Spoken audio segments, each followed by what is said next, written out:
What's going on, everybody? Welcome back to another episode of the Atlantic Files, the number one podcast on the number one division in the NBA, brought to you by the Underdog Sports Podcast Network. As always, joined by your hosts, myself, Alex Fischbein, and we got Dennis Clausen. What's going on, Dennis? What up? You doing a peck dance? Yeah, for I the didn't. ladies. I didn't even know you could do that. I can't do For the ladies. that. I did tear one of them though. Like a year ago, I went around and my pectoral was bothering me, so I went and I saw the orthopedic, and I had an MRI, and he goes, "Well, you tore your pec, so there's nothing we can do. We can't reattach it because it tore from the tendon. Oh, The muscle tore from the tendon." right. But I'm still, I'm still good to go, but it's a little challenging at times. I'm surprised this is the first time you've done this. The whole time we've done this podcast. Oh yeah, That might have to be a clip now, just of that. yeah, yeah. What are you and gonna do? then and then we'll just have like a thing of Mike in the background. No thanks. Don't ruin my beautiful gift with him. True. Can't can't take away from that. Yeah, but as you get older though, this is the type of stuff that happens. All of a sudden, you start. I've heard several phrases as I've gotten older, like high blood pressure, monitor high blood pressure. I've heard prostate. I've heard terms like low testosterone. Not that I have it, trust me, but that's I've heard these phrases, and I'm like, I got arthritis in a couple places now, and I'm like, I'm turning 40, and I feel like I'm turning 60. Once they start throwing all those ailments at you, you're just like, It's what like, what have I what's what have I walked into? right? It's like I didn't ask for this. Exactly. I mean, essentially, you and it was either TJ or JJ Watt are the same. You guys both tore your pec, so you got that. It was TJ. Yeah. But So, they could reattach his. They couldn't. He tore his off the bone. I guess I there's see. like different. I mean, your lovely fiance would be able to probably, not that she's an orthopedic, but at least she has more medical insight than you know True. than a normal person would. True. I mean, if you have any health questions at all at the wedding, like six or seven of the people she went to PA school with that are in all different specialties will all be there. Well, I'm probably not going to ask any medical questions. Nor Just is it saying. nor is it probably a good idea for them to provide like any type of medical advice in that type of occasion, because I'm sure I'm probably by the end of the night I'm probably going to be smarter than all of them, because they're probably just going to be tore up. Me, you know, I'll be throwing down whatever. What'd you say you had, like a dessert board or something? What Oh, was yeah. it? Yeah, what did I asked you all those questions the other day? What'd you say you're having? Well, so the dessert part still is to be determined because the way that they do the dessert spread is like they try to put most of the desserts to like fit the season that the wedding is in. So we're waiting to hear. They're gonna give us like a list, I think, and we get to like pick certain ones. What's wrong with So carrot cake? trust me, that's one of the ones we would love to have because that's one of Deanna's favorites. What's wrong So with cheesecake? cheesecake's another classic. There was a bunch of like stuff that we tasted at the they have like this like taste event because they have a bunch of weddings going on like in the same month. So they have like that whole month's worth of weddings come and like do all their taste tests. So they are so it was like the dessert table had like 40 different desserts. But then they were like, but some of these won't be available in the spring, some of these won't be available in the summer, blah blah blah blah blah. So But you should have been like, how could, what happens if I like the one in the summer and I'm getting married in April? Then why are you putting these out here? They should say, you're getting married in April. This is what will likely be available in April. I agree. They should have. You know what I mean? Like, because now you're just setting your like. I should have went. I should just start going to these things, and they go, "Sir, where's your wife?" I'd be like, "What do you mean, wife?" They'd be like, "What are you doing here?" I came here to help people out Yeah, to know which I'm desserts are the best. Yeah. I mean, I know for sure we're gonna have cookies because we're gonna have a whole milk and cookie station. So I know for Whole a fact milk? those will be there. I think there's like 4 different types of milk. So All right, because don't pull any of that bullshit skim milk on me, because I will fucking get right up and leave. I'm telling you right now. I think there's like whole skim 2% and chocolate milk. You know, though, I'd just be completely fine with just whole milk. I mean, I'm not sure how much of the milk is going to be drank anyway, since everyone's going to be drinking and everything. But I mean, I hear beer and milk go together well. yeah, I mean, we're gonna find out. I'm okay with it. Yeah, Tyler's here. There he is. Tyler's back finally. Mr. Big Shot. We haven't seen him where was Tyler been up to? I don't know. I don't know where Blind Tyler's date. been. He said it's good to see that nothing's changed. And we got Corey Rutherford in the house saying Brooklyn got a baller in Bridges, but I can't wait to see Durant wearing purple and orange. Suns. Yep, we're about to get into that right now. Just doing our little Come on, Corey. our little intro here. You could have him. He's a bum. And then Mike says, "Send me your tax items." Mike, I'll get there when I get there. Me too. I owe the IRS enough money. I don't want to owe anymore.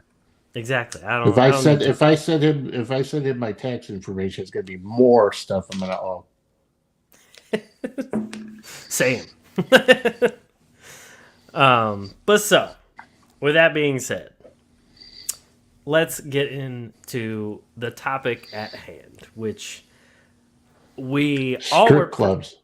Yes, we need. We're bringing on special guest strip club extraordinaire James Harden. No, I'm just kidding.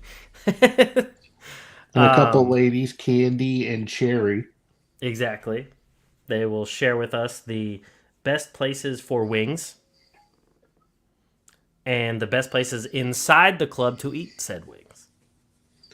I mean, I'm down. I don't need to go to a strip club to eat wings, but it's an added perk, I suppose.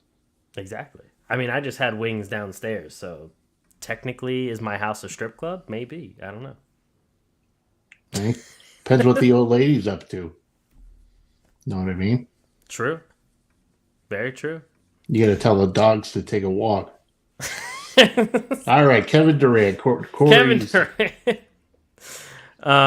And we got Muhammad here. What's going on, Muhammad? Welcome to the show. Welcome, welcome, welcome. So, from his cave. Exactly. Kevin Durant and TJ Warren, because obviously TJ Warren's the important one here. Correct. Traded from Brooklyn to Phoenix for Mikal Bridges, Cam Johnson, Jay Crowder, who was later on traded, but we'll get to that in a bit, and picks. There's plenty of picks in there, so if people want to look them up, you can look them up. I'm not listing them out. So they essentially got a big, fat, old haul, and now, according to Bovada, the Phoenix Suns odds have shot up. They're way at the top now they were still pretty high to begin with, but now they're second at plus 450.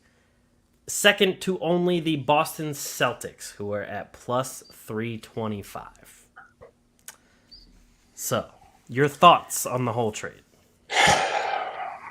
Have we not learned anything from the past 2-3 years about even going back to the Heat days when this stuff started? arguably longer. But have we not learned anything from things on paper aren't exactly what they appear? I mean, when you look at a lineup that features James Harden, Kyrie Irving, and Kevin Durant, you would automatically assume they're going to win a championship, right? That's what everybody thought. True. But as it turns out, it didn't really work out. I So still now, remember the moment that happened for Brooklyn when they put together Kyrie and Kevin Durant. Mike called me immediately and was just yelling Brooklyn into the phone. oh, I thought he said he wanted your W 2s. No.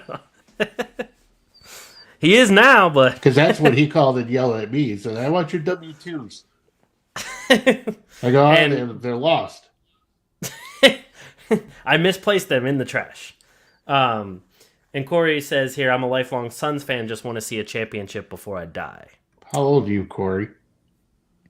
Yeah, Because well, if you're 60, you ain't gonna see it. I thought you were going to be like, oh, I have some sympathy if you're older. But no, if you're older, Corey says he's 45. All right. How's your prostate? Yeah, there's time. There's time. How's your testosterone levels? They doing all right? Speaking of what we were talking about before, Yeah.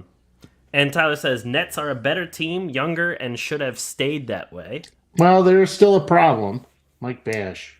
And Mike said Nets should have taken the 2 first they were apparently offered for Finney Smith.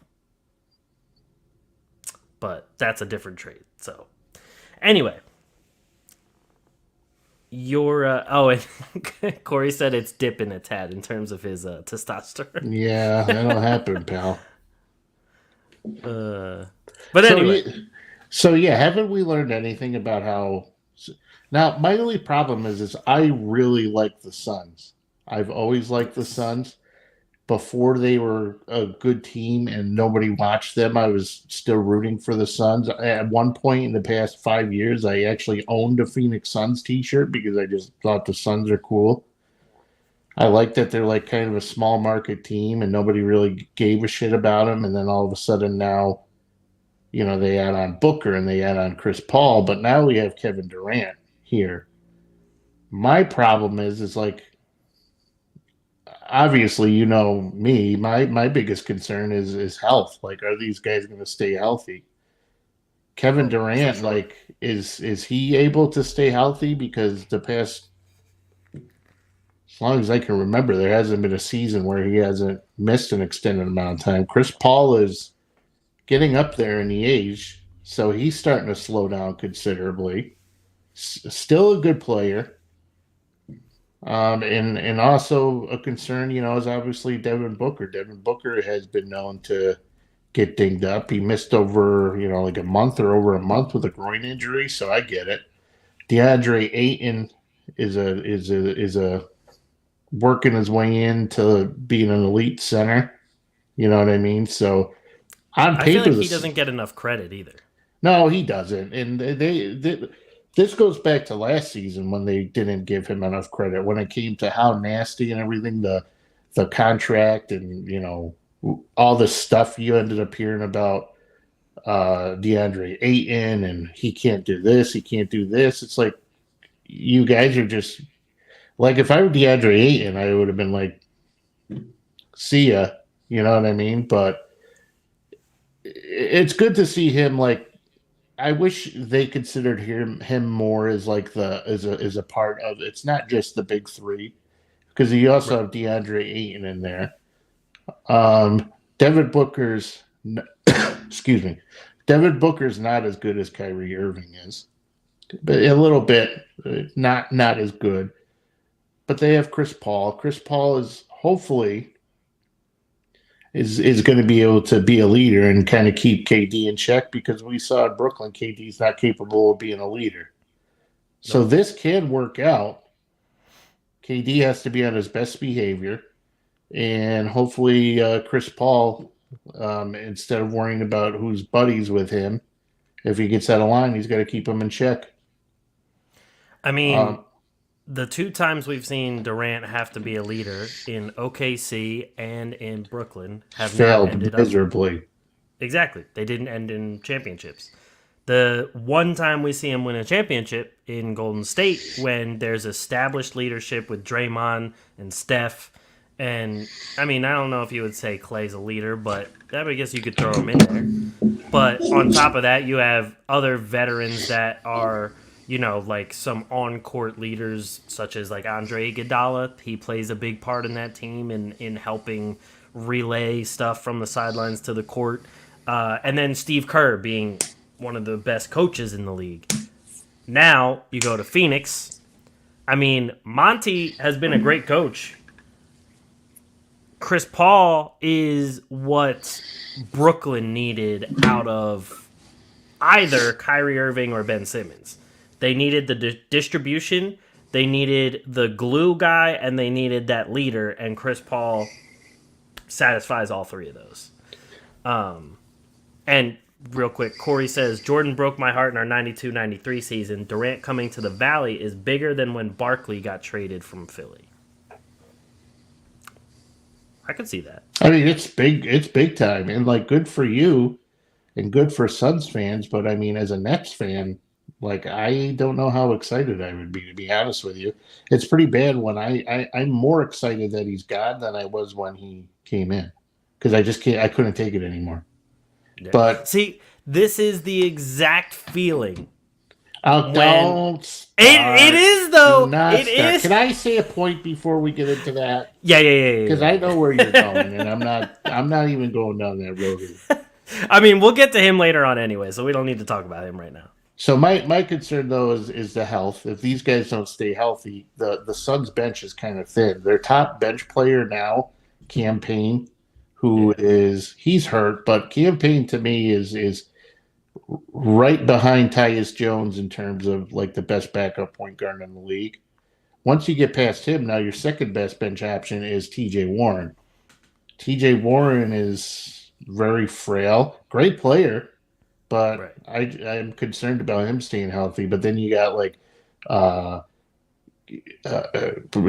Okogie and Damian Lee, and Torrey Craig's a good player, but then you got Jock Londale and like all these guys. It's like, okay, I get it, but your starters, like it would probably be advisable to do all you can to keep these guys rested until you get the postseason. Then when you get to the postseason, it should be balls to the wall. Your starters need to play heavy minutes. I'm talking like 33, 34, 35 minutes, especially for Booker, especially, he needs to be out there and he needs to stay healthy. And Booker, I was about to say, Booker's missed a good chunk of the season already with that groin injury. So it's going to be tricky. They got to keep the most important thing is health. Yep. If they could stay healthy, even if they sneak into the playoffs at a whatever seed, doesn't matter what seed they are, they're still going to be arguably the most dangerous team in the Western Conference. Oh yeah. And the thing with Phoenix too is they're gonna need some defense out of everything, because if you recall, Jay Crowder played a big part of the energy of the team and the defense. Mikal Bridges, another, all defensive player. Cam Johnson, I mean, not a great defender or anything, but big in their perimeter shooting. TJ Warren is not, he's an average defender at best. Durant, you're obviously bringing him in for everything else. The defense is, he's okay. Kevin Durant could play defense. Yeah, like he's not bad. Good shot blocker, good wingspan, so he can play defense. My whole thing with Jay Crowder though is Jay Crowder was sitting there, not to cut you off, and my whole thing with Jay Crowder was sitting there bitching about going to the bench, and now he's in Milwaukee. What the hell do you think he's going to do? So you think he's going to start in Milwaukee? Especially because he hasn't played in almost a year, so Milwaukee's not going to just throw him in there for the sake of just throwing him in there either, and ruin any kind of chemistry they have. with as deep as Milwaukee is, with Ingles and Connaughton and Grayson Allen and Bobby Portis when he comes back, like the depth of that team, Javon Carter, the depth like of that team alone. Now they didn't really impress me against the Celtics last night. The True. Celtics who didn't have Smart, Tatum, Horford, Or uh, Brown. Brown. So now you were looking at a Boston starting lineup that Blake Griffin, Mike Muscala was like one of their leading scorers, Grant Williams, Sam Sam Hauser. Hauser, Peyton Pritchard, Derek White, and Brogdon. So those were basically, and the Bucks barely made it past that Boston Celtics team, and Derek White, my God, that guy, that was a huge pickup for the Celtics because him and Brogdon, because both of those guys are obviously they could be starters anywhere, but the Oh yeah. fact that they played and they're willing to just accept whatever role that comes their way is huge. Yep. And that goes back to Phoenix and everything because like you were saying to start out, what haven't we learned from all of these older big threes and stuff forming and showing that when you thin out your team just to sacrifice to get these big names, it doesn't work the way it did when LeBron did it in Miami. But even then, in Miami, they still had a solid amount of role players that provided a lot of value for them. Whereas a lot of the teams now, like the big thing with Brooklyn up until this season was they had no depth. And then also with a few of the teams that decided to throw together some big three or whatever it may be, they had no depth. And the Sixers figured that out pretty quickly last season as well. They brought in some more depth for them too with Melton and Tucker and all those guys, and now McDaniels. Um, so now Excuse you me, bring in. Oh yeah, you're good. So now with the fat guy had to Suns, adjust. you have to worry about the fact that are the guys coming off the bench going to provide enough value for your team that is needed to go up against, say you do get to the finals. You're facing a team full of depth with Milwaukee and Boston that we just talked about how a lot of their bench players could play or maybe start on any team. And I know that when it comes playoff time, rotations get a little bit shorter, but the ones who can rotate different guys into that rotation, that shorter rotation, are the ones who normally get the farthest because you could play Javon Carter in one series, and then the other series, maybe he's not a good matchup, and you can throw in somebody completely different that still helps you. But with Phoenix, you're pretty much locked into your 7-man rotation because there's not many people better on the team to throw in. I mean, look at the Warriors last season when they had all these guys. Like they had Jordan Poole off the bench. Kevon Looney was huge for the Warriors last year. He wasn't like a guy that was really given the props that he should have got. But Kevon Looney, I think he had that one game. It was like 18 rebounds he had. Gary Yep. Payton, before Dylan Brooks was a scumbag and injured him, he was huge.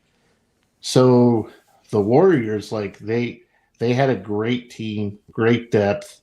The Bucks, good depth. But the thing with the Celtics is the Celtics have been together for a while now. Most of their core guys, Yep. they've been playing for a while. Phoenix, they haven't played together, and if their bench is kind of garbage, Phoenix does not have a really good bench, and if you look at the Celtics, Tatum is arguably just as good as Durant is. Um, Jalen Brown is a tad step below maybe Devin Booker, but overall the Celtics are much better. Exactly. And even the Bucks right now, even with Middleton still working his way back in a bench role right now, like I would probably still take the Bucks at this point. Yeah, I don't know. After seeing the Bucks and the Celtics last night, how the Celtics literally hung on without their stars and they still took it to them. I don't know. I'm starting to change my tune a little bit. And I was the first guy to say like I wasn't convinced with the Celtics. I was the first guy to say like, see, I own up when I'm wrong, which isn't often, but I will admit to like these guys have found a way to work together and they're a good team. I just think they're to me, I think they're the favorite in the East right now. The Suns, I don't know if I think they're the favorite in the West. I think Memphis is still have has the edge. Mm-hmm. Well, the old Memphis. I don't know what's going on with this group now. But Right. also, I mean, actually, I might think Denver might have a little edge too, depending upon what Jamal Murray's doing with his knee. If his knee's gonna, you know, be still a pain, an issue throughout the season. But Jokic is having another MVP season, so Averaging a Michael triple Porter's double. healthy. Aaron Gordon is playing well. They got rid of Bones Highland, but they were talking about bringing in Reggie Jackson, Yep. um, Kanchar and Bruce Brown. Nanaji and Bruce Brown and all those guys. Like that's a good team. So I wouldn't exactly put Phoenix up there yet, just for the simple reason of their they still got to work together as a team, and I'm just concerned about their health because 30 minutes in today's NBA isn't 30 minutes 15 years ago. 30 minutes you're moving your ass like you're running all over the place as opposed to 15 years ago when the game was obviously much slower, so it's a more wear and tear on your body. Right. Yeah, and it's funny. Like according to Bovada, right now the top two finals matchups in terms of odds are Boston versus Phoenix or Boston versus Denver. So, I mean, Boston is a strong favorite coming from the East, and Phoenix is only included in one or two of the top six matchups there. The rest of them are either Denver or the Clippers still. I know we've gone back and forth about the Clippers a lot, but I mean, say what you will about their health as well, but they seem to add on a good bit of talent and everything. They got rid of John Wall and all that. We'll get to them too, but they're also a threat out there in the West, Hopefully John Wall didn't sell his house in in Houston. Houston. Agreed. Corey says only time will tell. I disagree. Our rotations are good. Book and CP were hurt for weeks, and we're still top six in the West. He thinks Denver was good, and then he thinks they could take Memphis in six. I don't necessarily disagree about the Memphis take. Memphis can look like one of the best teams in the league one night and look like one of the worst teams in the league the next night. And if Steven Adams isn't playing, then I really don't have that much faith in Memphis. Steven Adams is a big part of not just the defense, but that team getting out rebounded or not, because he's by far their best rebounder. Um, I want to clarify though, like the Suns bench when they were starting guys like Torrey Craig and Saric before he got traded, and Londale and Damian Lee and Washington and Ish Wayne, like all these guys that they were playing, like they were doing a good job. right, My whole argument though is that if you took the Celtics bench versus the Suns bench and have to me it's a no brainer that the Celtics bench is much better than the Suns. So like that's not me knocking the Suns that they're gonna be a bad. I'm not trying to convince anybody that the Suns aren't a championship team now because the Suns are a championship team. Whenever you have Brooklyn was a championship team even when you had Kevin Durant. Anytime you have Kevin Durant on your roster, you're a championship team. right, My concern though is that if they don't stay healthy and you have to rely on your bench, there might be some problems. right. And That's and it. That's all I'm saying, Corey. we didn't even mention the fact that the Nuggets got Thomas Bryant as a backup when in that Bones Highland trade. So they added another bench piece there. I will say the Suns, they made a nice move in getting Darius Baisley for Saric, but the difference there too is Baisley's been hurt recently. So, and Baisley too has been he looked like he had so much potential and promise in his first couple seasons in OKC when he started getting more minutes, but has since regressed and taken a back seat to all the new players that OKC has added. I mean, therefore opening up that trade to even get him out of there. He will bolster the bench a little bit, but like I don't really think he like adds all that much. Um, but like they did also, I mean, he wasn't playing right now, but Jay Crowder obviously gone as well. And then Cam Johnson, Mikal Bridges were two big proponents of the team while CP and Book were out. I know Cam Johnson was out a big chunk as well, but like Mikal Bridges was one of, if not the most consistent piece there He'll be an during all the star time. next year. He'll be an all Oh, star. for I 100% agree. And Corey says, agreed. Celtics do have more depth for sure at the moment. Yeah, and even I will say though, the Clippers bolstered their bench I mean, too. what does Corey mean by the moment? Like, there's something I don't know. They getting somebody. Well, I think they talked about adding one or two people from the Here's what they need buyout to do. market. They need to go get Russell Westbrook. True. I think they also talked about getting Terrence Ross, and then there was rumors about Carmelo Anthony, as always.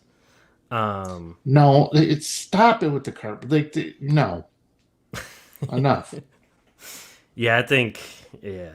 The Carmelo Anthony ship just needs to sail already. I mean, I I loved watching Carmelo Anthony in his prime with the Nuggets and the Knicks and everything, but like at this point, it's just yeah. Corey said Terrence Ross is a son, so that was a good pickup. I do like that a lot. The Terrence Ross signing. Yeah, Corey said that he signed today.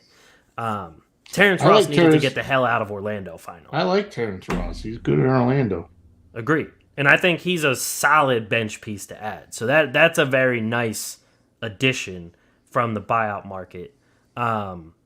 I've always just wondered like what's going on with the backup bigs. Like they re-signed Biombo, and before that whole thing with DeAndre Ayton happened, they were really big on JaVale McGee. McGee had, a really good season for him last year.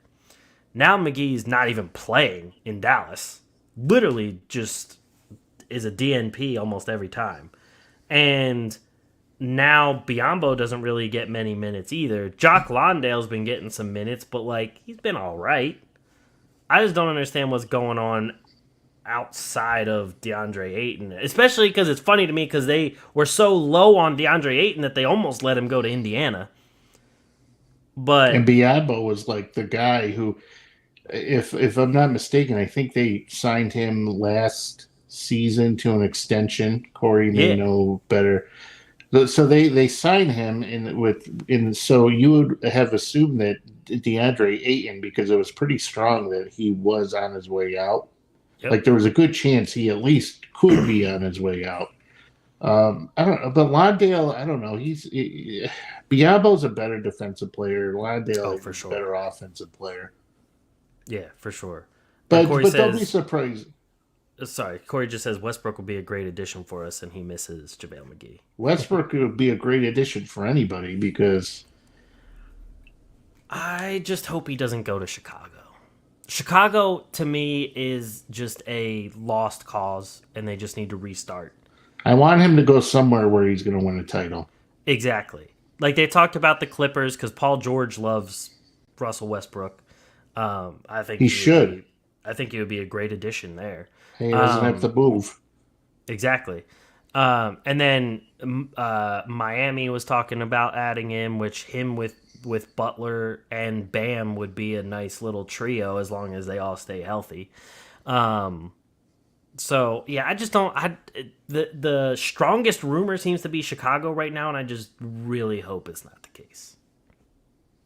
If I were Denver, I would have been like, no on Reggie Jackson, and we're just going to get Russell Westbrook because he's going to be cheap. The price is going to be, he's probably going to get like a minimum somewhere. So He at this point he probably just wants to go somewhere that he can just play basketball and win. right, And And Corey, but that's if he leaves Utah. Like I'm assuming true. already that he's going to, and we don't even know if he's gonna. Yeah, that's true. And Corey said peaks and valleys with DeAndre Ayton, lots of potential, but tends to lack commitment to excellence. I Must be mean, a Raiders fan. I mean, I'll take DeAndre Ayton.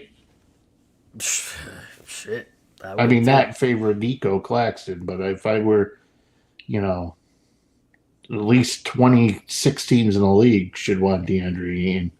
Oh hell yeah, DeAndre Ayton on Indiana with Halliburton and the rest of the squad they got going. That would have been a good team, and they could get rid of DeAndre Miles Turner. Ayton in OKC, DeAndre Ayton in with the Knicks, DeAndre Ayton Oh yeah, with like if this guy went anywhere, like automatically they would be so much better. agreed. Can we stop talking about Kevin Durant and this? I'm gonna fucking throw up. I was just about to say we can move on to the takeaways from the Thank rest of the you. I deadline, was gonna kill myself. especially because Corey asked here, does Kyrie leave Dallas after the season is over, or Yes, will he's he going only to be a short Phoenix. term rental? Yeah, I mean, I feel like he's still gonna go with Durant, and Mark my words right here. February 15th, the day after the day of love. Do you do anything for Valentine's Day, by the way? we had a little takeout, and I got her some flowers and stuff, but nothing big this year because of the wedding. My wife put like a little, because I hate Valentine's Day. It's fucking useless. My wife put a card in there that said, I love you so much, thank you. And I got mad because I'm like, why are you giving this to me? I don't Everything's just know. so expensive for Valentine's Day. Well, I just think it's so fucking stupid. It's just another holiday to make you spend money. That's all. What were we talking about? Oh, Corey asked about Kyrie, Kyrie. yeah, to Phoenix. Mark my words. February 15th, 2023. You heard it here first. Breaking news. Breaking news. Kyrie Irving is going to the Phoenix Suns. I can see it. You heard it. I can definitely see it. I mean, And Luke is going to kick his ass out by then because I could tell this already ain't working. I'm not gonna lie. I was laughing at that one game. I forget if it was the past game or the one before when it was the end of the fourth quarter and they needed to get that one shot off and they just kept passing it to each other and they just ended up. Kyrie ended up turning the ball over and then they lost. I was just like, you have two of the best offensive players in the league right here, and you couldn't get one shot off? Well, here's the thing, though. If Kyrie was actually a team player, he would have said, it's your team. You're taking the last shot. And, like, You set a know, screen or something. do something. It's not going to work. Oh, God. Corey thinks Lakers. Oh, he thinks Kyrie's going to go to the Lakers. No, Which you is, heard I it. mean, Breaking news, Corey. I think the Suns and the Lakers are the top two. If he doesn't go to the Suns, I think he would go to the Lakers just to be with LeBron again. Yeah, but that's it. I mean, I'm going on a limb here a little bit. Yeah, no, I mean, it's definitely a little spicier than the Lakers because he's been tied to the Lakers for like 2 seasons now. And it's never happened. Yeah. And honestly, there's not going to be a lot of teams who want him. That's also very true, especially with everything that's happened over the last 2-3 seasons. Like, it's not cute anymore. No. And if he doesn't show that he can help this Mavericks team get at least a little further than they've been getting, then like at that point it's just okay, so what is he going to help you with? If he can't even help them, a team that had no real second star, get any further, and he is supposedly one of the best players in the league, which like pure basketball skill, talent, whatever, like I will never deny that Kyrie is one of the best to ever play, especially offensively, ball handling, everything. But if he's not going to sit there and actually help the team, then why would another team want him? when I was when my daughter was first born, Mm-hmm. and she would do a little poopy in her diaper, and everybody would be like, "Oh, you got a little poopy in your diaper," and everybody's, "Oh, so cute, little baby." After you do that 4 or 5 fucking times in one day, it's not cute anymore. I was wondering where this was going. So anyway, Yeah. So that being said, Corey also said I heard that Memphis offered the Nets 4 first rounders for Bridges last week. Would you have rather taken those 4 first rounders or keep Bridges? now they have enough, first rounders now. They have 3 coming up, True. and Bridges now is a guy to build around. So I Oh, think for him sure. being linked up with Spencer Dinwiddie is going to be great, and Bridges is going to be, the focal point of the Nets moving ahead, and I'm okay with that. Yeah. No, I would rather keep Bridges too. I love Bridges' game. He's We got a couple other issues we're working through, but right. it's a big fucking problem right now, True. an Um, expensive problem. we're gonna get to him. We're gonna get to him. Um, All right, so but what do you want to tell? How do we get there? Do you want me to say Jakob Portal was a good pickup for the Raptors? Okay, let's go. we have other trades I want to talk about before I have to talk about him. Devontae Graham looks good in San Antonio. He does look good in He San does Antonio. look pretty fucking good, which And which makes me wonder, like, what are you doing, Pelicans? I mean, and all of those fantasy players out there, if you didn't pick up Devontae Graham the moment he went to San Antonio, you needed to because Trey Jones is still out and he's just been lighting up the scoreboard. So, fuck it. Ride Devontae to the championship. I knew something was up though because when Devontae was in Charlotte, he was averaging at 1.18, 19 points a game, Yeah. and then he goes to New Orleans and he's averaging 5 points a game. Just completely vanished. I'm like, how does this happen? Like, it's either like he sucks, and we just thought he was good, but that is not the like New Orleans. Like New Orleans, what are you doing? And that guy you got at the 4, you need to get rid of his ass real quick too because he ain't playing. He So just get rid suffered of him another too. setback, too. Yeah, I mean, I'm not, and now all you hear too, and I know this has nothing to do with trades and stuff, but now we're talking about a setback, and ooh, when he gets the like, they're talking about like Zion hasn't been hurt 17 times already. Yeah. I mean, there's not much you can defend him about anymore. Because it's just like, oh, like some people were just talking about, defending him because of some of the freak injuries or whatever it may be. But now it's just kind of like, dude, you've No, been hurt so there's many no freak up, times. there's no freak about it. He's a great when he was playing, the 3 games he played this season, he looked awesome, like MVP talk. He's worse than Anthony Davis. I know.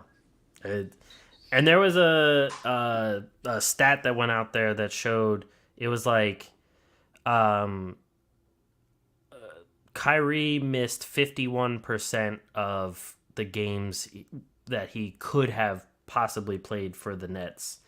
Durant missed 49% of the games he could have possibly played. And Zion so far has missed like 40% of the games he could possibly have played with the Pelicans. So it's like, yeah, there's a lot of missed action there that at what point do you just say, all right, we're going to cut ties? I mean, Now, it's kind of like Orlando. Like they're still holding on to hope for Jonathan Isaac. And like he's yeah, but at playing least now. that fucker tries to play True. But like he's playing like, 6 to 10 minutes right now, but it's just like 6 minutes more everyone. than Zion is.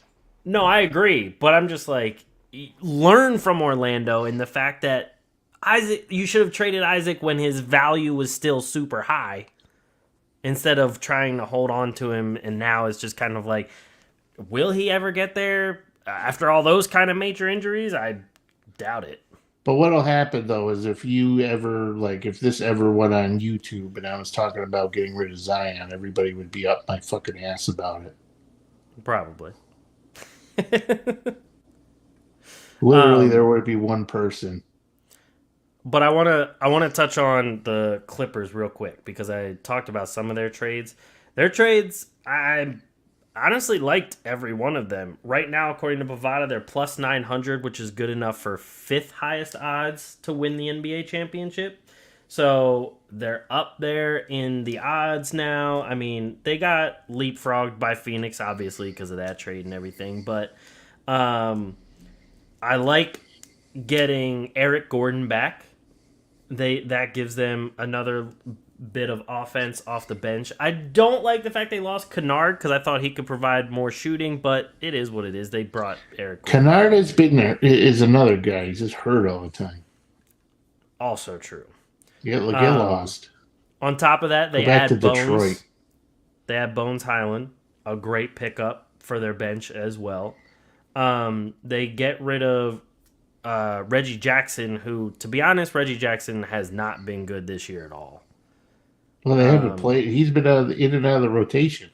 That too, but like the two, it was either 2 seasons ago or last season, he played very well. I mean, a lot of it was because he just, the Kawhi and Paul George were just hurt all season, so someone had to play those minutes. I could average 12 points at least on that team. They had nobody.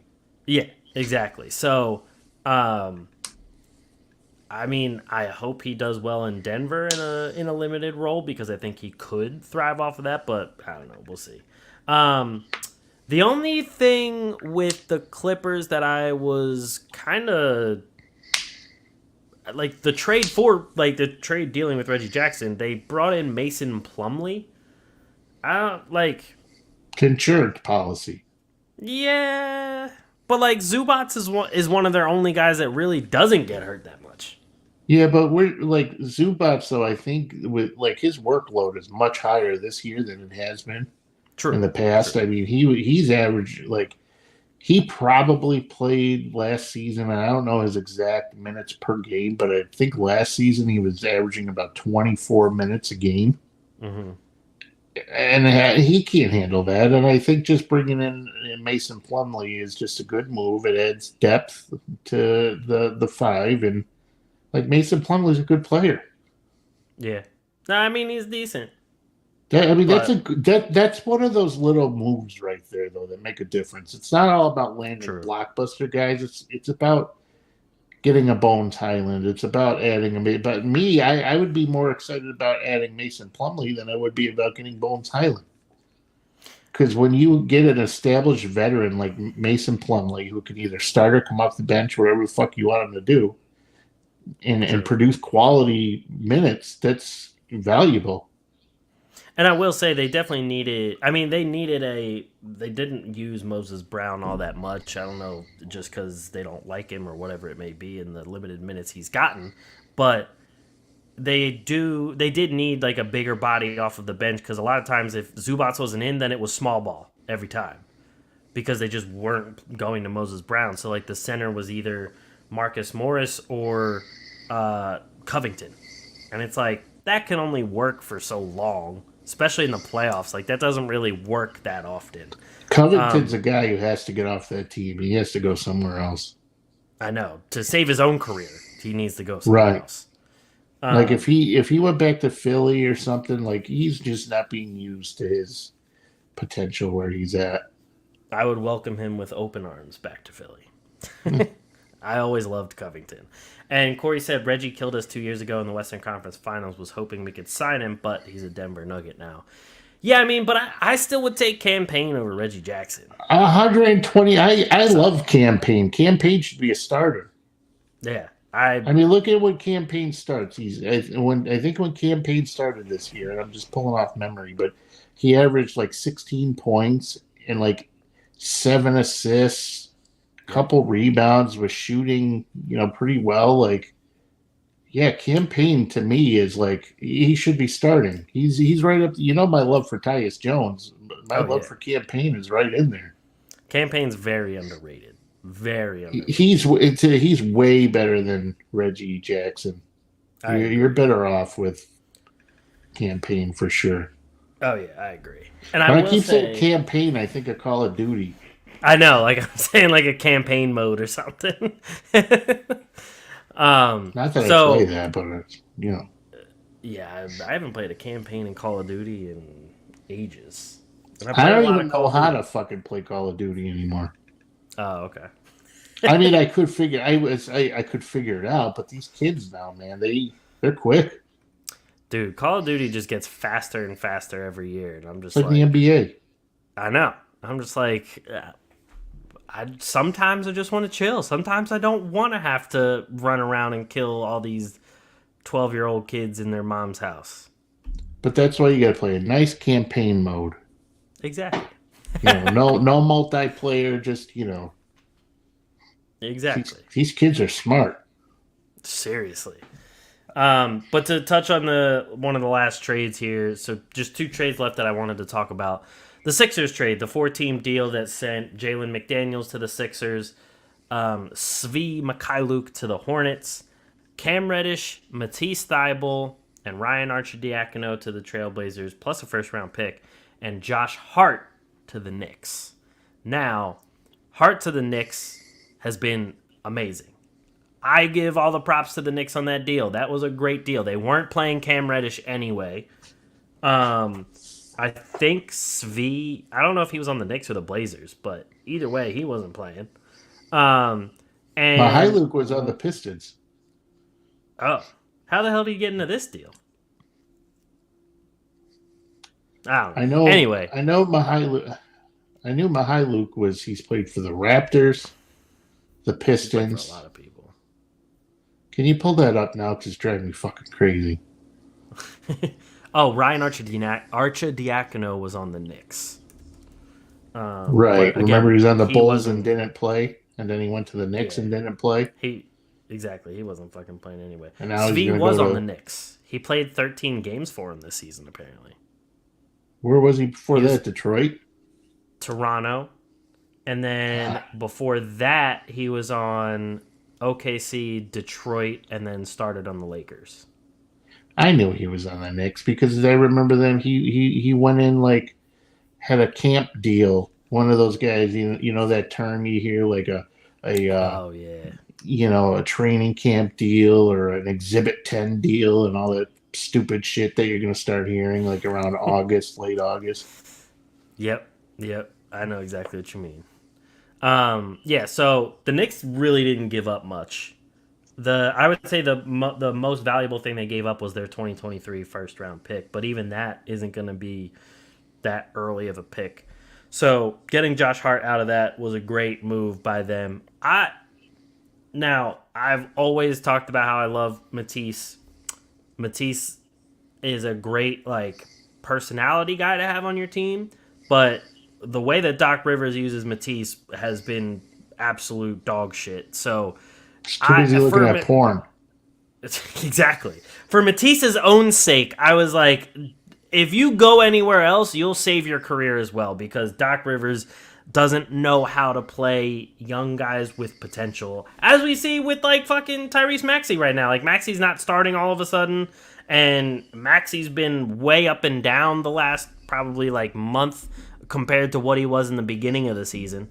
So there's that whole thing, and Doc Rivers just fucking pisses me off. But anyway, What was he watching? Did they ever say what he was watching?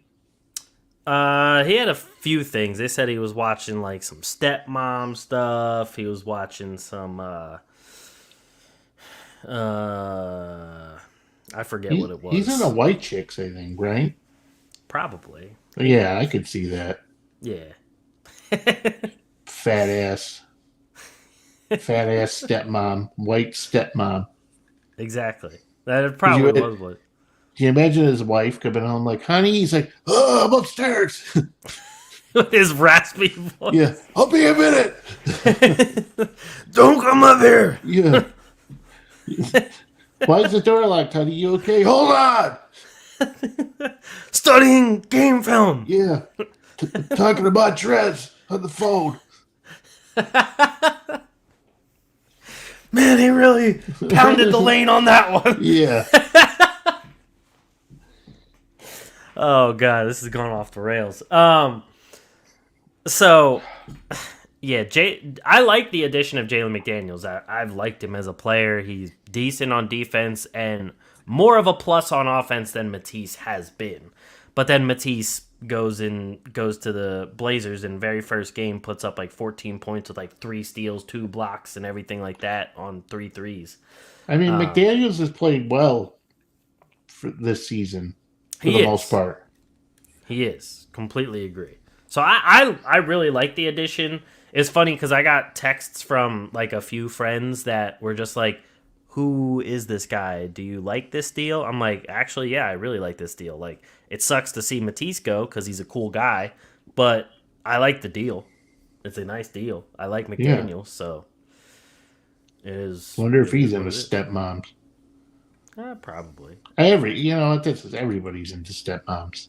That's probably. I remember you saying it was like the number 1 category for a lot of states. Yeah, and then like panties was in Texas. Texas, yeah. And then I think tranny was like a big one in like West Virginia. I think that was actually the top. That sounds very West Virginia. Yeah, I know. Though they're like, we're gonna kill all, and the next thing you know, they're crushing it to fucking tranny porn. I'm surprised it's not like family. Oh, like incest? Yeah. You ever watch those people on YouTube? There's this like inbred family, and they're all like, oh no, one guy can't even talk. He barks like a dog because they're living in West Virginia. I thought you were about to be like, you ever watch incest? No. That's big now too. I guess so. You know what? Sorry, Corey said, I remember when Doc Rivers got his teeth knocked out in Phoenix when he played for the Knicks back in the day. He probably deserved it. Probably. Anyway, continue. No, but they have all these like where the girl's saying like, hey, come see mommy, and I'm like, stop doing that. Is that JOI thing that you told me about? Quit pretending you don't know what it is. I had no idea what that was. I'm being completely honest. So that's your homework assignment then for the rest of the week. Oh God. No, but it's other stuff. They're like, oh, mommy can't let you go to school, with your ball, and then they're like, and it's like, stop saying mommy. It's fucking, it's killing everything. But there's some people are into it. I guess so. I feel like you said it was like Michigan or something that had that as like the number 1. Probably. Ohio or something. Like, come here, you want to see mommy's feet? And then the feet thing, of course, I never will get that. But I have no idea. You think Muhammad would be into it? I don't know. Muhammad, I don't know if he's probably still around here. Muhammad, you into feet? Anyway, he actually earlier brought up the last trade that I wanted to get to, the Gary Payton back to Golden State. Oof.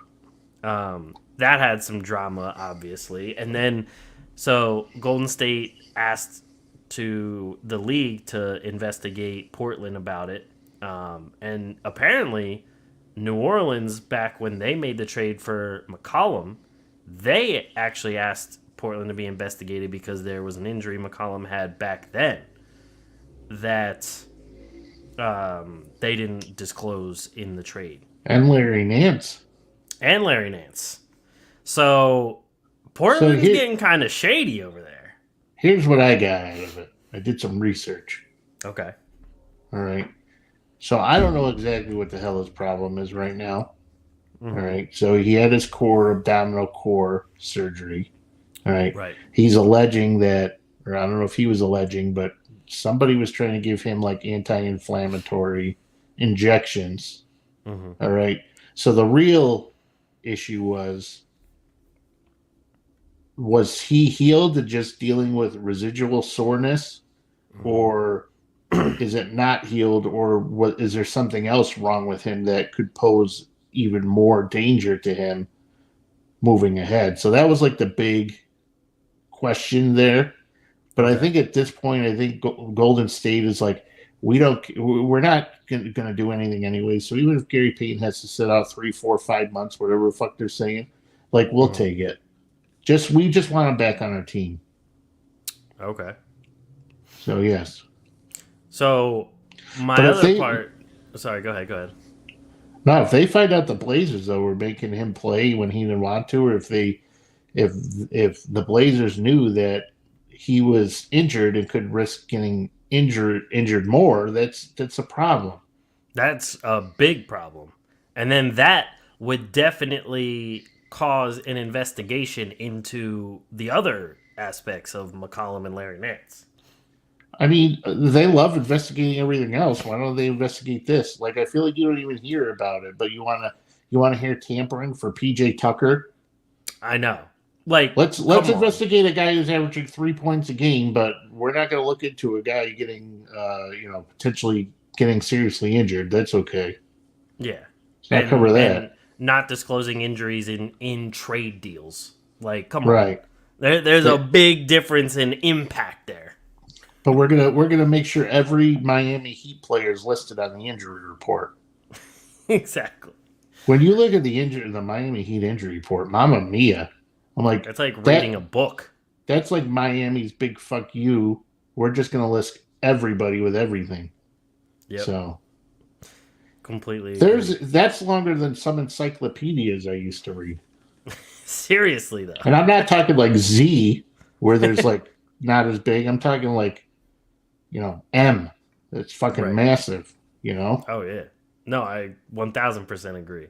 it's like I don't Um, know how long. Hold on, honey. I'm Sorry. going.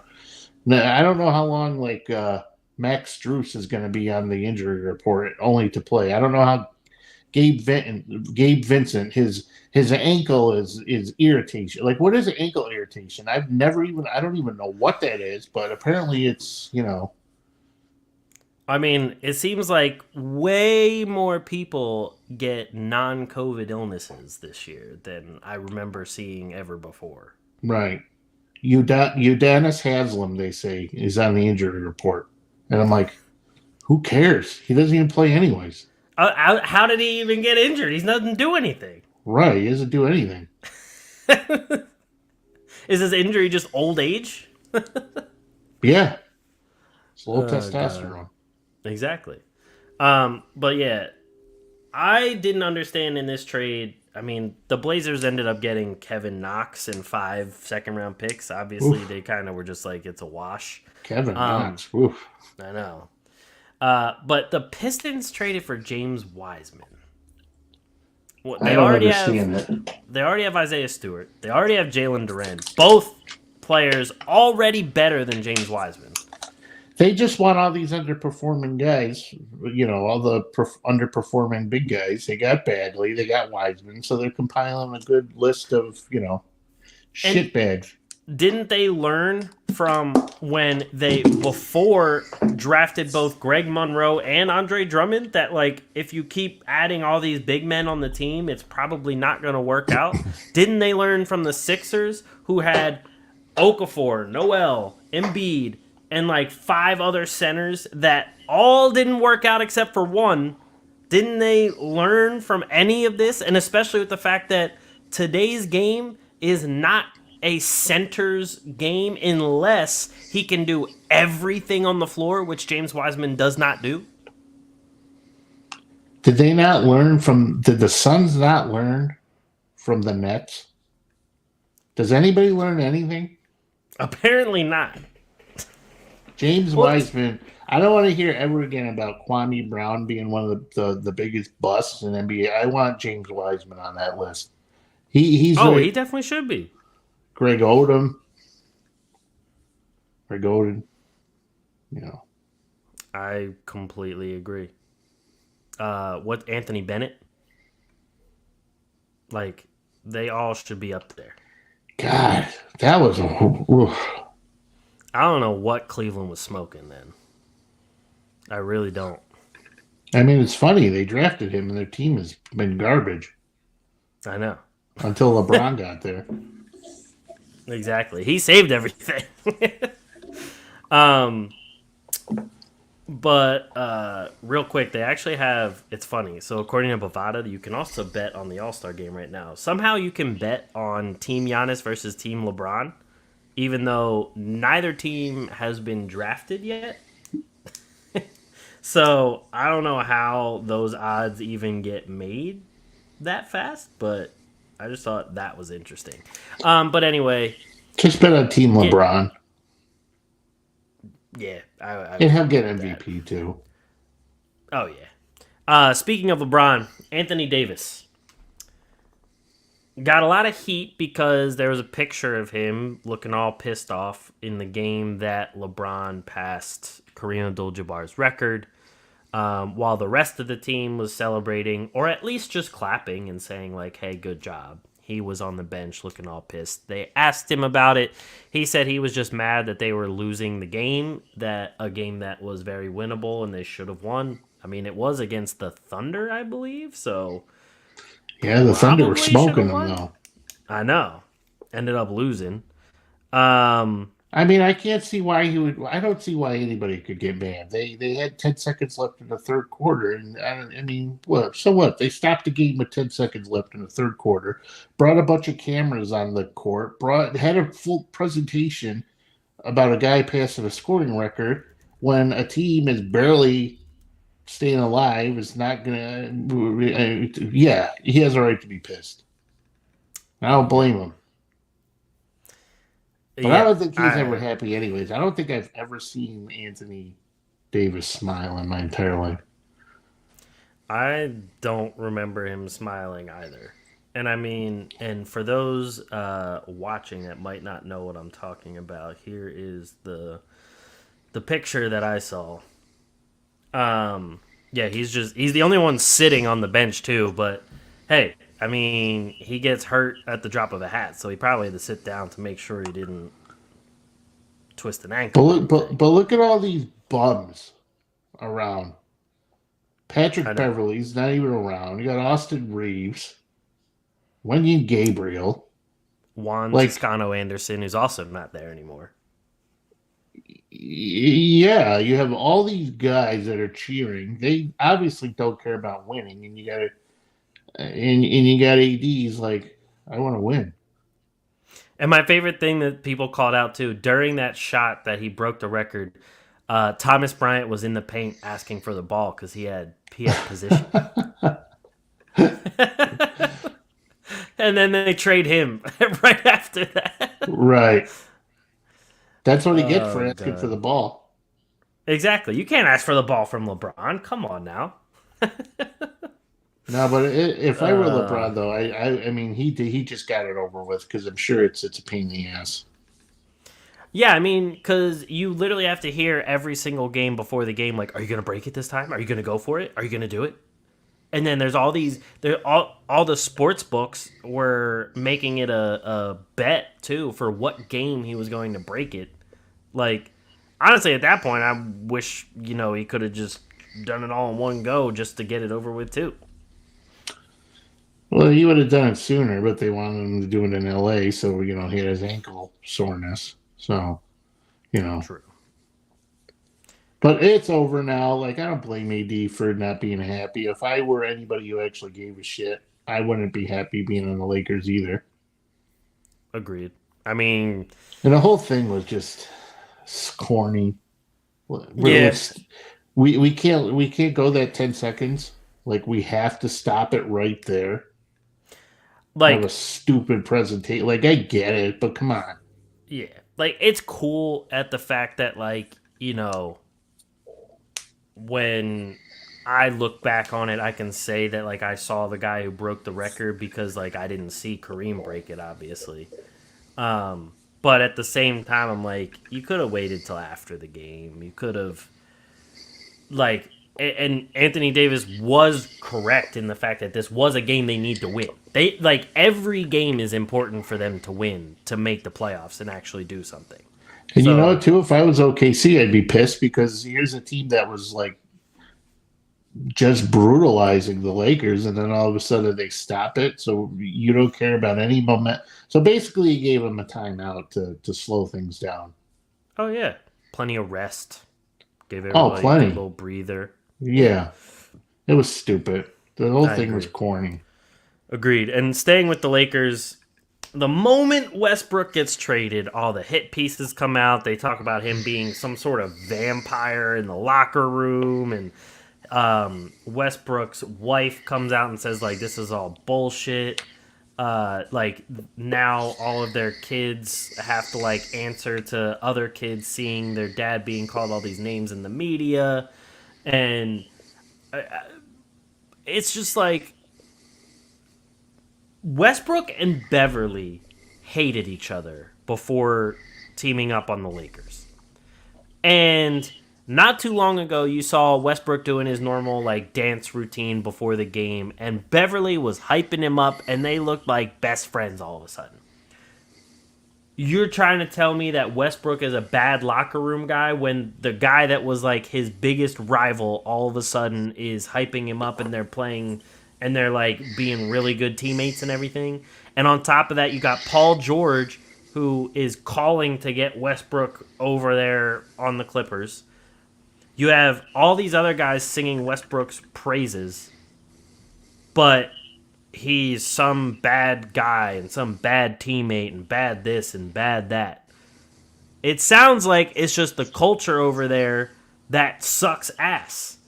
And like with LeBron there and everything, he's trying his hardest to get like one more ring before he retires, and everyone else is just like shitting themselves trying not to disappoint LeBron so that they don't get traded or fired. And that's really all it comes down to.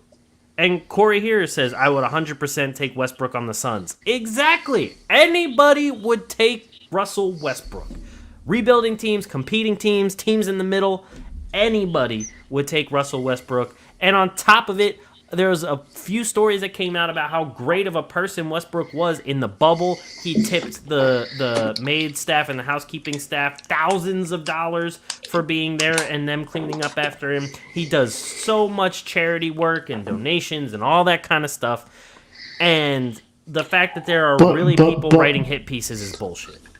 But LeBron built a school. No. So here's how this all boils down to. Remember how everybody said Frank Vogel was the problem? Yep. Okay, he's gone. Did that fix anything? Vogel won the ring with them. Right. But then all of a sudden he's a problem. Now, Westbrook, who's been blamed for a lot of things over the years, who took a reduced role, went to the bench, wasn't starting. They still blamed him for stuff. He's gone. Did it really fix anything? No. So we're running out of excuses here, people. Where's OKC? Genie Bus, you're hot. Where's OKC been since Westbrook left? Where are the Wizards been since Westbrook left? Not the playoffs. You see Genie Bus lately? She looks good. She does look good, especially for her age. She's like, I'm totally on board. Like Westbrook is one of the most respected players in the league, and sure, he might not be, averaging triple-double MVP level that he was in the middle of his prime, but he's a guy that can still win you games, at the very least. Do you think he's not in his prime, or do you think that he maybe had to take a step back because we want to let... I think it's a little bit of both. I think he's capable still of putting up a triple-double. I think he can still put up some triple doubles. I don't think he can consistently do it the way he used to, but I think he's technically still in his prime, but I think he's on the downswing of that prime. Yeah, but he's got plenty of life left in him. Oh, for sure. I agree. I definitely agree with that. And it's just everyone talked about oh, well, he wasn't able to, shoot this high of a percentage or that high of a percentage. If you've ever watched Russell Westbrook, he's not some efficient three-point shooter. So if you're signing player X that is known to do one thing, but you're signing him to do something completely different, that's not player X's fault. That's your GM's fault and your own fucking team's fault for signing that guy to expect him to do something he never does. What did you just say? I'm saying, Can you hold on a second? That's the same exact argument I was using for Ben Simmons like a year ago. well, Exactly. That was you. no, Am I right? there's a difference with Ben Oh, now Simmons. there's a difference. There is a difference with Ben Simmons. Okay. There's a difference between drafting someone and hoping and thinking they would become something rather than signing a guy who's already established and hoping an old dog learns new tricks. Good one.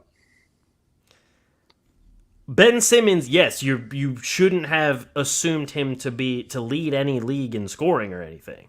Thank you. And I never said he should have. No, you kind of implied it though. But I said he should take more ownership and be confident in late in games and actually do something Well, rather I than mean, be a net negative. are we at that point yet to where we're talking about him? Do we want to talk about him now? I mean, are we going in that what direction? what are your closing thoughts about the whole Westbrook thing? Let's just start there. I love Westbrook. I love Westbrook. Oh, for sure. I don't think I've ever. There's a lot of guys I'll talk negatively about. I don't think I've ever said one thing negative about Russell Westbrook in my life. I think the only thing I've said is like, yeah, he's not that great at shooting threes, but everyone should have known that by Maybe now. I've said that, but the guy plays hard all the time. Yep. He plays. He barely misses time. He's not corny. When he does interviews, he's great. I love his interviews. I guess the only thing that I could say bad about Russell Westbrook is he was wearing a dress that one time. True. But he's a great family man too. Yeah, I mean you can. I mean, but then like I forgot about him wearing the dress when Kyle Kuzma came out wearing that fucking sweater. Looking So like one of those inflatable arm tube men. yeah, wacky weed. Yeah, so I mean, I love Russell Westbrook. No, I agree. All right, let's fucking get into this. Kevin Durant was reportedly frustrated after the whole Kyrie trade. He wanted out immediately. He was apparently frustrated with the coddling and everything of Ben Simmons and how he could just keep not doing the things they signed him for and get away with it and not be held accountable, essentially. I mean, I, did they sign him to be a scorer? Because from what I remember him going in, the expectation was no, and he was doing interviews before going to Brooklyn, talking about how how they're okay with him. If he doesn't shoot a three, that's okay because he's just going to do the things that he's good at, which he's not even good at that anymore. But they're letting him play the way he plays. But bottom line here, all right. Kevin Durant wants to bitch about Ben Simmons, but he's the reason why Ben Simmons is there in the first place. He wasn't solely responsible, but his boyfriend, Kyrie, for who they have, I think they're in love with each other. But that's what I think. I think they love each other, like they're romantically. But like it's crazy. Like, and I thought like KD was like I was like, why is KD letting Kyrie get away with this? But KD's just as crazy. yeah. And the fact that so you didn't put your boy in line, which I sent you that clip of James Harden, which he didn't say it directly, but you can read. I mean, he had nothing bad to say about the Nets. Right. He was happy for the Nets, which to me, okay, he left Brooklyn, but we know bottom line he left is because of Kyrie. All right. So had James Harden or had Kevin Durant put his boy in line, James Harden would still be in Brooklyn. Yep. Which means he wouldn't have ever had to inherit Ben Simmons. Yep. And now you want to bitch about Ben Simmons. Like, I've never heard a guy just complain about. He complains about everything. What a prima donna! Requests a trade ahead of the season, then he's out, and then he wants to go again. That's Good riddance. Like, I've had enough of this. And We're talking about go ahead, go ahead. the Nets paid this guy to sit out for an entire year and do nothing but rehab. Paid Yep. him well. And this is how you repay the organization. So Yeah, and I mean, because of him and Kyrie and everything, the Nets, according to Bovada, went from top 5 odds all the way down to like middle of the pack at plus 8,000 they should go to down win the to championship. bottom 5. I mean, probably should. So it. And yeah, Corey says here Durant had a private meeting with the Nets ownership, said it's not working out, and there was only one team he wanted to play for, and that's the Suns. Yes, so the Suns was his ultimate destination. But Yeah, but you know what I would have said? Tough shit. You could sit out. Like, we're not catering. We're not giving into your stupid demands.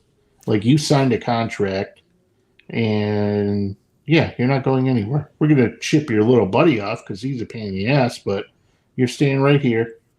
I thought that was hilarious that they would not ship Kyrie off to the Lakers. That Right, was like Joe Tsai's like main thing. Like, we are not moving you to the Lakers. We'll move you anywhere else, but not to where you want to go.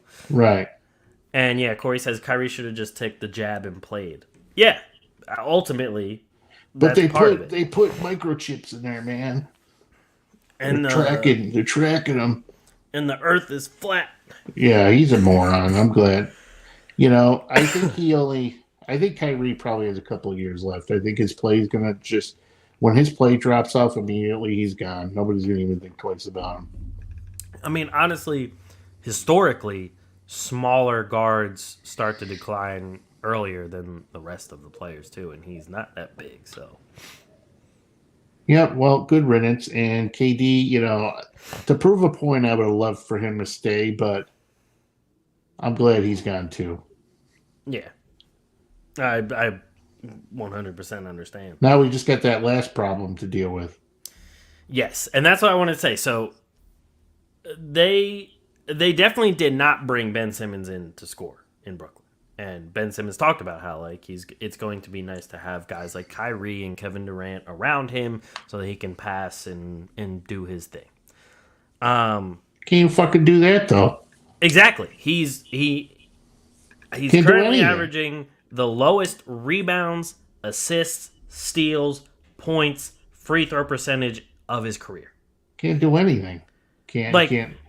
he already was terrible at free throws. His best free throw percentage while in Philly got all the way up to 61%, which like isn't completely awful, but like it's pretty bad. He's shooting 43.9% from the free throw line. And he was shooting around 5 free throw attempts a game I with could Philly shoot better too. than that. A fucking 5th grader could shoot better free throws than that. Some good fifth graders out there. Exactly. And like I talked about this either last episode or the episode before, but like he's not even driving to the basket anywhere near the amount he drove in any year prior in his professional career, college career, or high school career. So here's the way it all boils down to. Like, I'm going to give him a couple more weeks, right? But I might be going on record and say how completely 100% wrong I was about the whole thing. With that said, if we got the Ben Simmons like from 3-4 years ago, it's a completely different story. But True. I don't know what happened to him. Kardashian fucked him up or whatever the story is. But that weather girl, he's crushing that weather girl or something in England. Was he banging a weather girl in England? Yeah, and then he like proposed, and I think she called it off or something. I don't Yeah, know. because she's like, he's crazy. He can't even shoot. Makes you think he's going to be good at bed. Can't even shoot free throws. This guy's scared to do the job he's paid millions to do. What? Right. Like, why? Why would I marry that? Yeah. Can't get anything in the hole these days. And she's, you know, it's like, I only like guys who shoot at least 70% from the free throw line. He starts sweating, and all you can hear in the background is free throws, free throws. Yeah, he's just like, It's fucking weird. These guys are weird. No, I agree. All of them. Corey here says if the Nets are smart, Bridges is the guy. Build around him. He's the complete dude, and he will run circles around Ben. You'll see. I agree. I 1,000% agree. I agree, Corey. I 1,000%. I'm so just mentally defeated, but I'm glad Spencer Dinwiddie's back. Like I'm actually having fun watching Nets games again. I know it's the guys who were like the good part of the Nets culture are back, and it's great to see. But like Spencer Dinwiddie's such a good leader. Like he's like talking so. He's just such a good presence in Brooklyn. I'm glad he's back. Yeah, no, I agree. He And should have never went anywhere, but what do I know? I just wanted to add in one last thing about Ben Simmons too is one of the things too He's a that moron.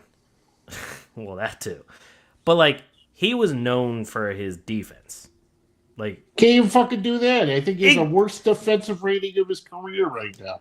and he's averaging the most fouls of his career. Yeah, he sucks. And he's I'm pretty sure he's fouled out more times this season than he did with the last time he played a full season with the Sixers, which is crazy to me because he's averaging less minutes, comes off the bench, and for a while there was playing really next to no minutes and still fouled out more often. I just don't get like, and it's funny because Zach Lowe on his podcast was talking about like at this point he just feels so bad for Ben Simmons because he seems like he's so mentally shattered that it's just like it almost feels like beating a dead horse when you're just talking about how bad he is, and it's like But what happened then? Were he fighting Vietnam all of a sudden? right, like I I see just don't ghosts. understand. I didn't want to kill that kid. I had no choice. Like, what happened to him that was so bad? You were fucking a hot weather girl. It's Yeah, like you got a whole year off, paid fucking 20 minutes. Yeah, things are so rough for you, Ben. it's like you know that Idiot. have you ever seen the Scary Movies? Yeah.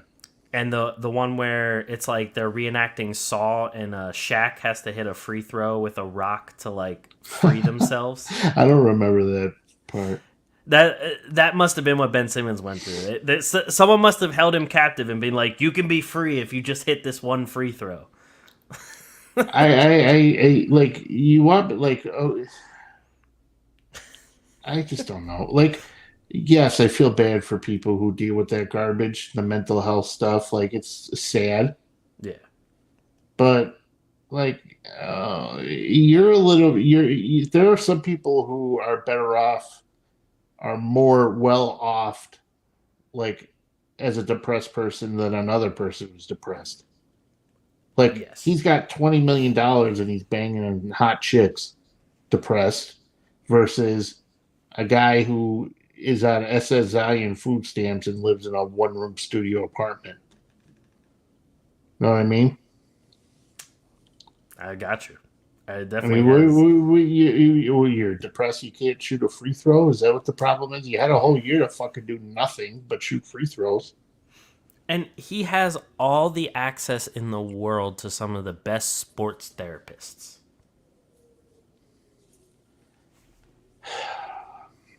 I just, I I'm don't rooting know. for I'm rooting for China to hit the button. I can't take it anymore. Only on Ben Simmons.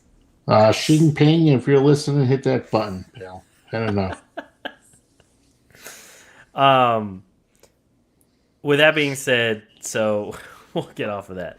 I did have a what you got because I mean All Star Weekend is coming up, so I'm gonna go through some of the things here about All Star Weekend. I know you're not a fan of All Star Weekend. I get it. No. And I know there's a lot of I mean, people do I who like anything at this point? Besides eating, sleeping. you like watching like Magic versus Thunder games on League Pass. That's true. I do. I get the most joy watching stupid games like that. I agree. Muhammad already is saying Team LeBron. So you said bet on LeBron earlier. So Rising Stars tournament, it's like a little mini like tournament thing. They got 4 different teams. Um, it is and they're coached by different old NBA players. There's Team Pau Gasol, Team Darren Williams, Team Joakim Noah, and Team Jason Terry. According to Bellata right now, Team Pau Gasol is the odds favorite at plus 175. Do we really have people betting on? If you bet on that game, you have a problem. There probably is a lot of people. Like, you need to check yourself into rehab if you bet on that game. With There- Ben Simmons. There probably is a lot of people betting on it, to be honest. People get bored. I'm And not then they that just bet. fucking bored. If you're bored, I take a mean- nap. Take a nap if you're that bored. Trust me, I agree. But the rest of the sports betting world is a crazy ass place. Well, yeah. I mean, imagine some guy at a bridge. He's about to jump. They're like, buddy, what's the matter? We can fix this. What happened? He's like, I lost my house. I couldn't pay the mortgage. I bet on Team fucking Terry. Then if I was a cop, I'd pull out the bigger. Yeah, I understand. Go ahead and jump.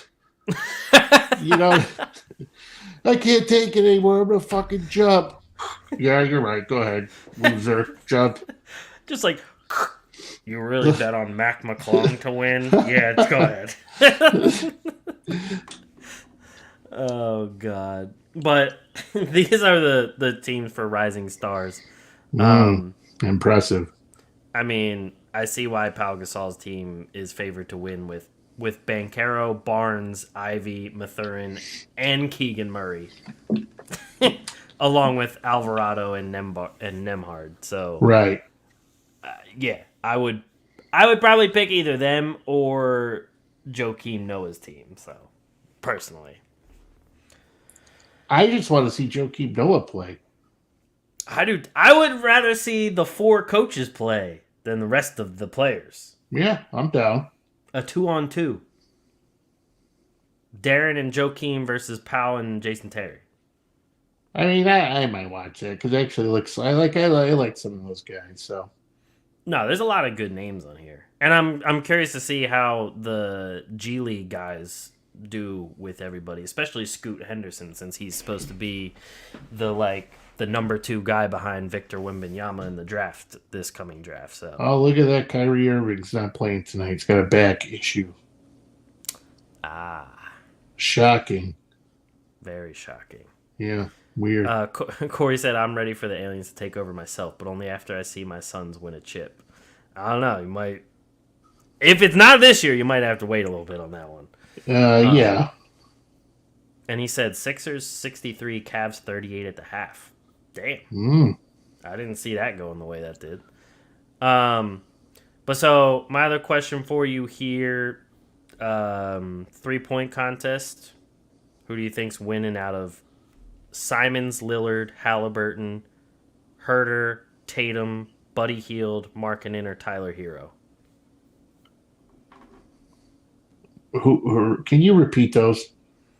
Anthony Simons, Damian Lillard, Tyrese Halliburton, Buddy Hield, Jason Tatum, Kevin Herter, Lauri Markkanen, or Tyler Hero. Oh, I could see Herter winning that all day. That's my top 2 in this one were Buddy Hield and Kevin Herter. So Right. since you're taking Herter, I think I would take Buddy Hield. And those Right, two are actually according to Bovada, the favorite is Anthony Simons at plus 425, which Yeah, I'm but you got to actually give it to kinda the white surprised. guy. I feel like white guys win this all the time. So As you long gotta give as long as Steph and Clay aren't in there, I agree. well, right, but they're not. So I mean, Exactly. Let's give it to the white guys.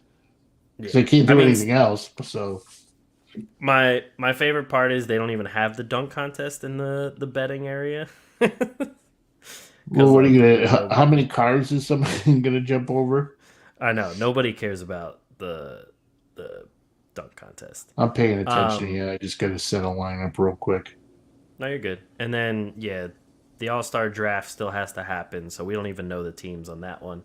Now, here's an interesting one. on Bovada, they have a bet you can place for Ime Udoka's next head coaching job.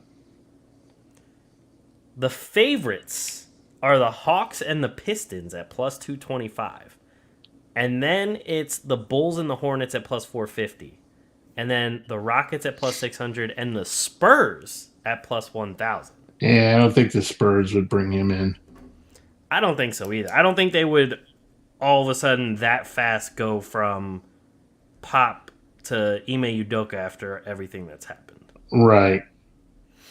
But the Pistons, I can see that happening because you and I have talked about Dwayne Casey's probably going to be gone. Oh, he's gone. He's done so. The Hawks, I could see that happening because Nate McMillan's probably gone. The Hornets, Clifford is probably gone. Yeah, I don't know because I don't know if they I don't think if they've officially given up on him. Plus, they know they're in rebuilding mode. So, true. You know what I mean? Yeah, when it comes to the Bulls, I feel like the Bulls still really like Billy Donovan, and it's just the roster construction that's just not great, and everyone getting hurt. I mean, Lonzo Ball still isn't playing, so what exactly do you expect out of that roster? Well, I think now they're probably at the point where they're going to pull the plug on it. I think. I mean, DeRozan's getting old. If Lonzo stayed healthy, I'll say it again, he ain't coming back this year.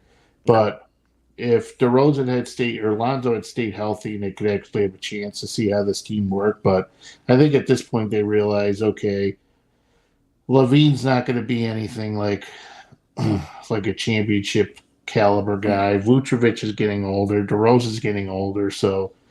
We're going to have to just start getting rid of some guys, get some first-round picks, and just start rebuilding this thing from the ground up. I think it'll happen after this season.